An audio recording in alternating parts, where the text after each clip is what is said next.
Welcome to your MyFitnessPal Masterclass. Now bear with me 1 second just so I can check that we're streaming in the right place. It looks like we are.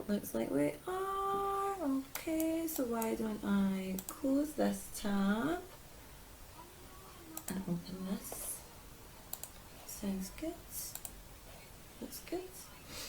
Okay, right, I'm going to close this over. Welcome to your MyFitnessPal / food tracking masterclass. I am going to be talking pretty quickly just to make sure that I get a chance to share all of the things that I want to talk to you about today. Rough agenda is the importance of a meal plan. I'm going to be talking about calorie targets and macros, removing your exercise calories, scanning barcodes, some of my kind of top tips for using MyFitnessPal and how to use kind of weight deficits. These are all of my kind of tips and my favourite things to do to make using MyFitnessPal and inputting things into MyFitnessPal as painless as possible. So I've been doing this for a long time. I've been doing it with a lot of different people, and these are my kind of tips to show you to make it as easy as possible. So let's get stuck in. First thing I wanted to talk about was the importance of a meal plan. And that is because if you're working with us, anyone working with us will be aware that, you know, we're asking you to eat differently, probably a lot differently than you ever have in a long time. For most of you, it means eating more protein. So for example, if you have a meal plan that helps you understand how much protein you need at each meal, then it will help you buy the right amount of all of that to do you for the next X amount of days. And this will become clearer shortly when I start actually showing you how I input my food. But for example, if you're going to be using 150 grams of Greek yogurt a day and you only go shopping once a week, which is fine by the way because Greek yogurt lasts for ages, buying one 500ml tub of Greek yogurt is not going to be enough, is it? So we do the meal plan first before we do the shopping list, and that helps us make sure we get enough of everything we need. So I'll show you here the kind of rough meal plan that I'm working towards at the moment, and this doesn't change much by the way. You'll notice that I have the same breakfast and the same lunch every single day. And the reason for that is that I absolutely love both of these things, but I can either make them really quickly or I can batch cook them to make it easier for myself. I know that these work really well for my macros, and I'll show you more about this in a minute. And I know that if it's a busy day, that I can have all of my salads prepped in batch. I can, I'll either have bagel thins fresh ready to go, or I'll have some in the freezer, and my chicken I would have pre-prepped in advance. So having a meal plan, although it might sound boring and a bit outdated, it is really quite important. And anyone who's struggling with tracking and feeling a bit overwhelmed with it to start with, I would absolutely encourage you to have the same kind of breakfast and dinner, or the same breakfast and lunch every day, so that you're still getting the variety at dinner time, but that you are, you've got some locked in meals that really work for you and that you really like. Obviously, it's important that you like these meals, so that you want to keep having them again and again and again and again. So the next thing I wanted to talk about was when you start using MyFitnessPal, I'm going to calculate for you very specific based on your goals, your steps, your workouts, your height, and everything. I'm going to calculate your calorie target, and I will usually give that to you verbally, and you will get it emailed. So please ignore the calorie target that MyFitnessPal gives you. It's usually not nearly enough. And also the macronutrients targets. If you're watching this at week 1 in your program, we wouldn't have spoke about macronutrients just yet, but please don't try and stick to what MyFitnessPal gives you. Everything you need to know will come from your coach or myself. So don't worry about that, okay? And it's quite easy in MyFitnessPal in the goals tab to overtype what your calorie target is. And the same goes for removing excess calories as well. So a lot of us, if we've got our fitness trackers linked in, like Fitbit or Garmin, it will automatically add in calories burned and that is not helpful for you either, because remember, I'm taking all of this into account when I calculate it for you. So make sure that you go into the goals tab and remove exercise calories. Okay, so scanning barcodes. This is one of the easiest things to do in MyFitnessPal, but it's something that not everybody knows about. So unfortunately, I can't show you this on the screen because this is a function that's only available on the app. But when you go into the app and you go into the diary section and you select add food, there's a picture of a barcode, and you can select there, scan a barcode, and that will take you to the actual exact item. So not a generic pasta or a generic dark chocolate. It will take you to the information on that exact item, and it takes a lot of the guesswork out because there's a lot of kind of rubbish entries on MyFitnessPal that aren't very helpful at all.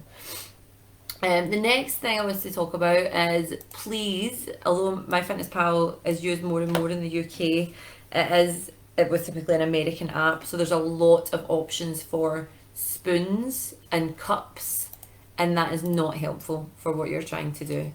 So please don't register things in spoons, cups. If you do that, your coach or me, when I'm looking in your food diary, I will ask you very politely the first time and not so politely after that to stop weighing in spoons and cups. Okay, it's very important that we know what it is in grams and milliliters, and that's why at the start of the program we do ask you to make sure that you've got a digital food scale. Next top tip is just around changing serving sizes. So if I show you this screen here, this is my kind of main page, and if we look at adding foods, this is a bit of a game changer for a lot of people. So if I just type in like a Greek yogurt, generic 0% fat Greek yogurt, I'm hoping that you can see my shared screen.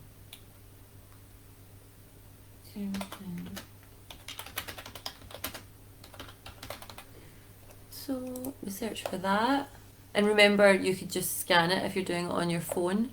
So there we go, Greek yogurt, 0% fat, one container, 170 calories. So if we're in this, but I'm thinking I don't want 170 calories, I've already measured this out and I know that I've had 154 calories. How do I work out that as a percentage of 157? You don't need to do that at all. You just select the serving size as 1 gram, and then you physically type in 156, and then you add to food diary from there. And that can be a bit of a game changer. Not a lot of people know that you can do that, but you can do it with most items. You can do it with liquids as well, so you can change the serving size to milliliters.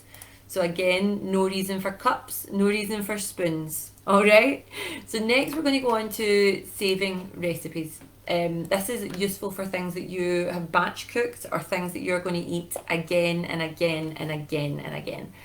So if we go into even just enter a new recipe manually, I will do good old fashioned, just my breakfast. So I'll do recipe name, Greek yogurt, prot, bran, lubes. Okay, so enter new recipe.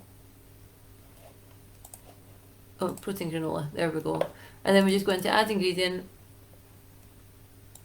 and we're searching for the matching foods.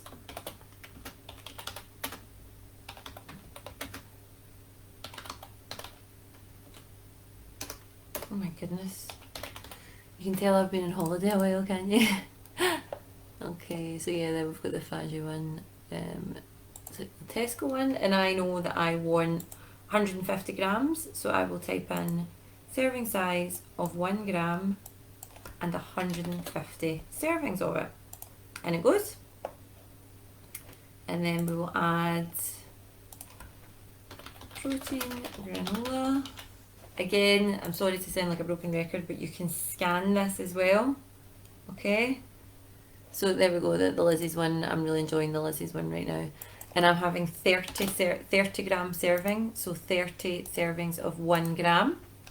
Add, and then we're going to add another ingredient, and that's going to be my blueberries.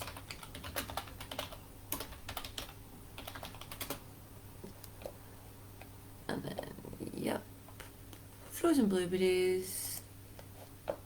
We do not want cups, so right away, look, there's a kind of an alarm bell.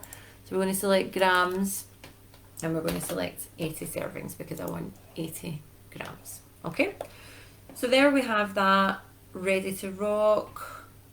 We have got 259 calories, of which we can see that 31 are carbohydrates, 7 are fat, and 19 is protein.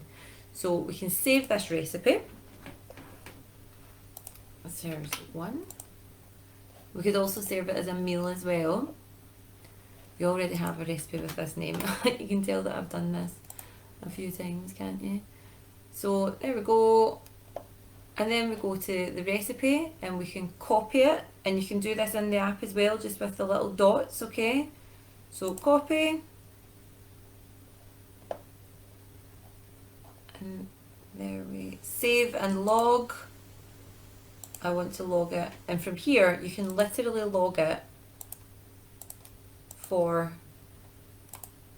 as many days as you want. So that's me just logged it for today, and then the next day I can go into the quick tools, copy from date, or copy from today, meal 1, and then it'll literally just bring over, and it is super easy. And this copying meals is really, really useful as well. You don't actually need to do it this way. You can do it from, so say you're on your phone and you're just thinking, right, I'm going to have the same breakfast I had for yesterday. I haven't bothered to create a recipe. So say in this instance you hadn't created a recipe, you could go to quick tools, and then you can actually copy that whole meal to another day. Does that make sense? So you just keep kind of sending it forward. So before you know it, because you've already decided you're going to be having this breakfast for X amount of days, so you can just literally bang it all in from the start. And then I do this all the time, and I'll do the exact same with my lunch. So I would make sure that I've got kind of portions of about 130 grams of uncooked chicken. I would sort of a salad portion. I would do the same for, obviously I know what's in my protein, my bagel thins, and I can put that in really, really far in advance. Now, I haven't been tracking for quite some time. It's just because I've been on holiday. But yeah, so if you see, now that we've tracked this one meal, we can go down to our chart and we can see how much protein we've had, how much carbohydrates we've had, and how much fats we've had.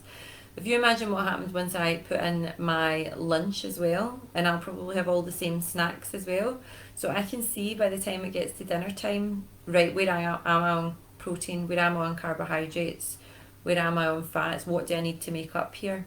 And then I'll use that to decide what to have in between. So for example, if I know that I've used a lot of fats that day, I'll think, right, well, I need to have something really lean for dinner.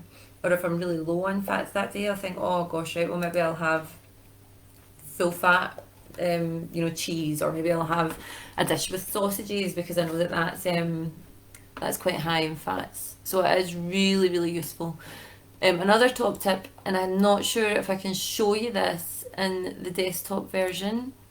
No, I can't. But see, if you were to go into MyFitnessPal, and then if you go into your diary as normal and go to add food, it should pop up saying history, and it shows you, you can basically decide how you toggle it, but it shows you the most recent things you've added, but you can change that to the most frequent things that you add. But you can also, and this is a proper game changer for me when I found this out, you can change it to the name of the meal.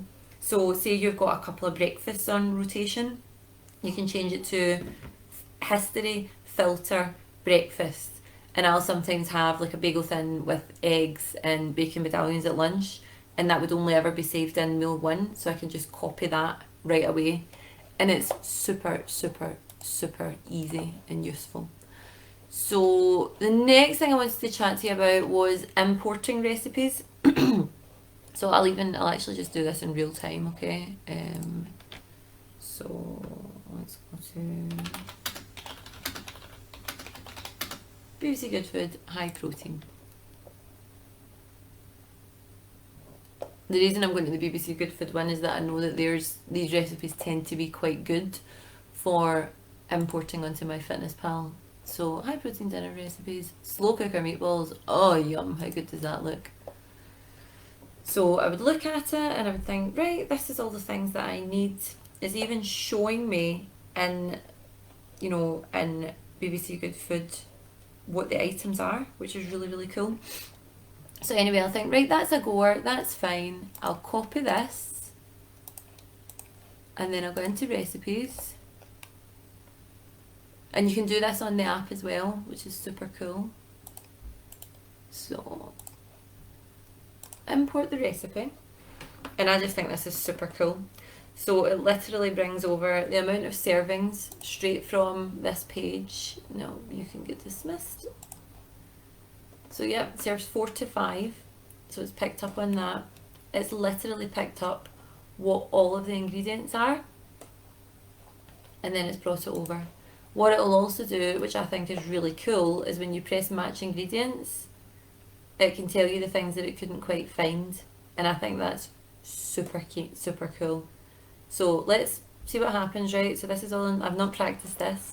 Press match ingredients, and it's managed to match all of them.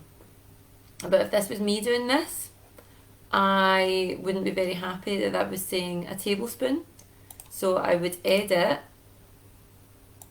to 15 mils. Because I'm such a geek in that respect. Don't love measuring in cups. So, you know, if this was in real life, I would actually put the amount out and then I would know what I was putting in, but I'm just kind of guessing here, so say 150 grams. Chopped carrots, so yeah, I would do the same there, change it all over to grams. And here, I might sit and think to myself, oh yeah, that's maybe, yeah, I don't know what the kind of fat content of that is, so I'm going to change it with something else. I'll change it to something like 3% turkey mince.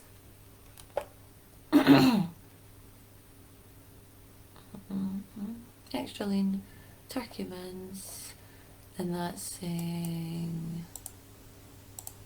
0.04 grams.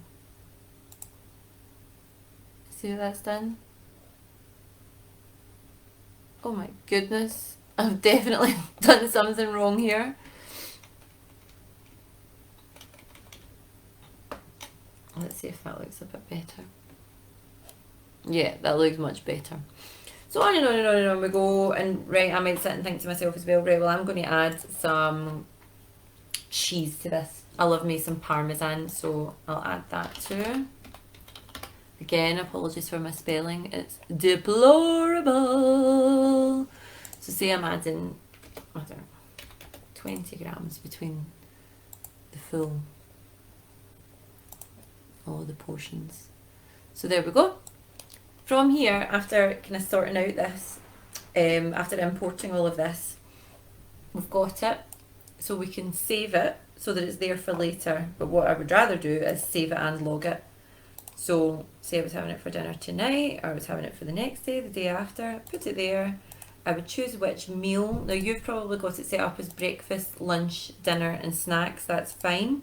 I've got different goals from you, that's why I kind of separate out my meals in this way, because it's more helpful for me to think of meal 1, meal 2, meal 3. So we see when we do this that the macronutrients have changed, haven't we? And again, if you're only in week 1, don't worry about macronutrients, it's not something I've asked you to worry about yet, but if you're further down the line, this will make more sense to you, and I'll have issued you with targets for all of these different things, like your protein, your carbs and your fats. And this is quite a key thing, and it's something that I ask a lot of people to practice.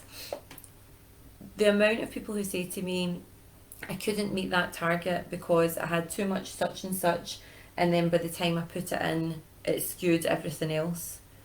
And the only way to make sure that doesn't happen is to actually decide what you're having in advance and measure it. You can either put it in, I mean, you can literally put in MyFitnessPal right now what you're going to have for Christmas dinner in 2030. But what you can definitely do, I know that's an extreme example, but you can at the start of every day, if you don't want to do a week in advance the way I do, you can put in everything you're going to have that day, because the chances are when you wake up in the morning, you know what you're having for breakfast, lunch and dinner. So if you know put it in there so you've got a really good idea of what your macronutrients are. Does that make sense? I can see that we've got 4 of you live. We've got Claire Manning. Have we got anyone else live? I know Vicky was here. So very happy to take any questions that you might have. Does anyone have any questions for me or any items to feedback? Any more? Milady? No, I don't think so.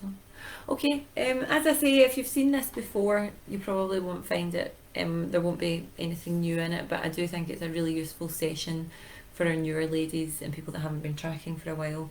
So if this makes you think of anything that you do or that you've seen that's really useful that I haven't brought up, please do share it in the group for the other ladies just to help them out as well.